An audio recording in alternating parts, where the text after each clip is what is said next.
जय भीम साथियों।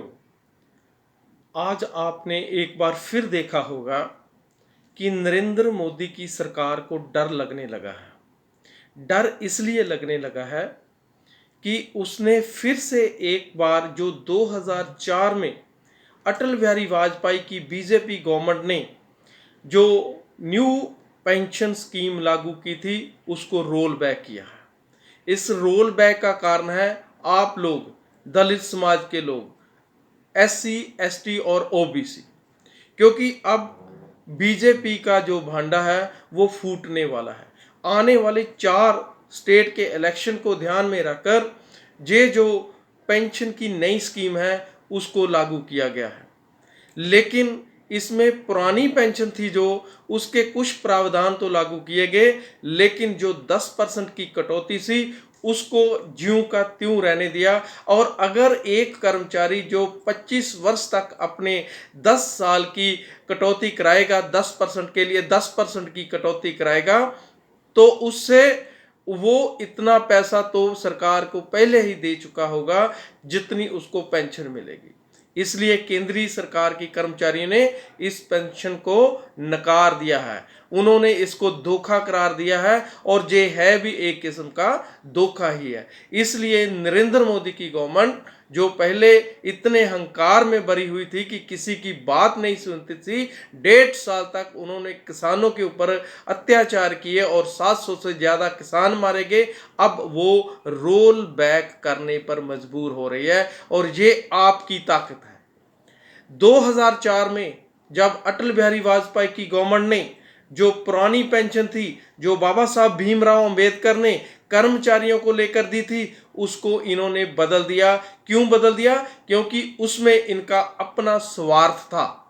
इन्होंने राष्ट्रवाद के नाम पर, इन्होंने देश की अर्थव्यवस्था को सुधारने के नाम पर उस पेंशन को खत्म किया। लेकिन उस पेंशन को खत्म करने के लिए इनका जो स्वार्थ था वो ये स्वार्थ था कि SC ST और OBC के जो कर्मचारी हैं वो जब से सर्विसेज में आ रहे हैं उनकी आर्थिक हालत अच्छी हो रही है, वो अपने बच्चों को अच्छा पढ़ा रहे हैं, वो अपने जो बच्चे हैं, अपने जो लोग हैं उनको आगे ले जाने के लिए तत्पर हैं। तो इन्होंने उस वक्त एक ऐसी चाल खेली कि SC ST और OBC लोगों को कमजोर करने के लिए, उनको आर्थिक तौर पर कमजोर करने के लिए ये पुरानी पेंशन जो बंद कर दी। क्योंकि इनको मालूम था कि जब पुरानी पेंशन नहीं रहेगी, नए जो एम्प्लॉय आएंगे वो सरकार के ऊपर डिपेंडेंट रहेंगे।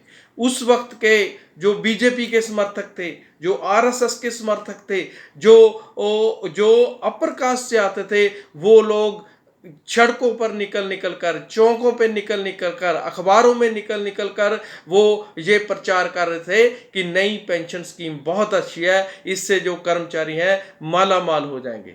लेकिन ऐसा हुआ नहीं।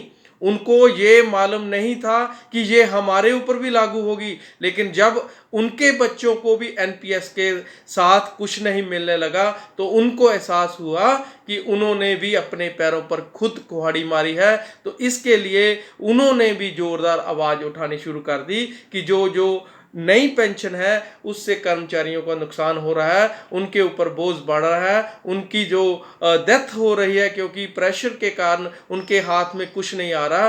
तो इसलिए उन्होंने भी अब ये आवाज उठानी शुरू कर दी कि जो पुरानी पेंशन है उसको बहाल किया जाए। लेकिन नरेंद्र मोदी की जो पहली गवर्नमेंट थी उसमें इन्होंने बात नहीं सुनी।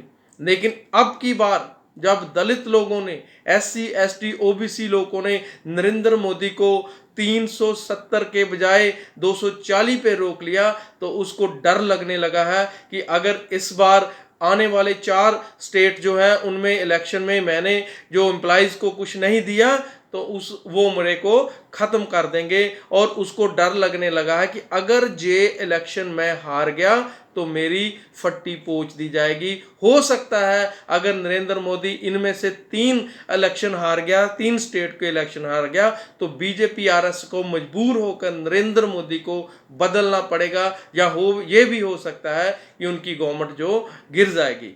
अब जो नई पेंशन लेके आए हैं उसमें इन्होंने एश्योर तो किया है कि 50% देंगे।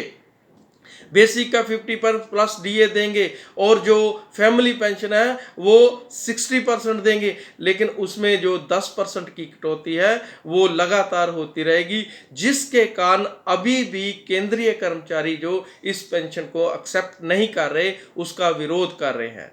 तो आने वाले दिनों में जो दूसरी पार्टियां हैं, जो सोशल जस्टिस की पार्टियां हैं, वो ये अनाउंस जरूर कर रही हैं कि हम पुरानी पेंशन पे आएंगे, पुरानी पेंशन देंगे।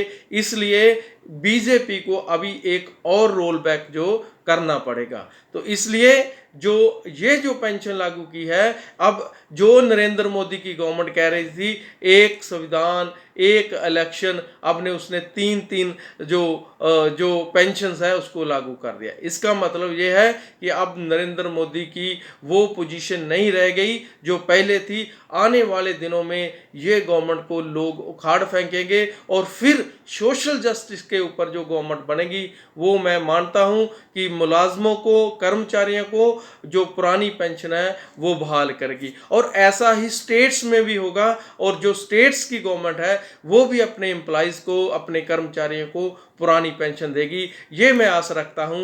दोस्तों, मेरे चैनल को सब्सक्राइब जरूर करें, लाइक शेयर भी करें। आज इतना ही। जय भीम, जय भारत।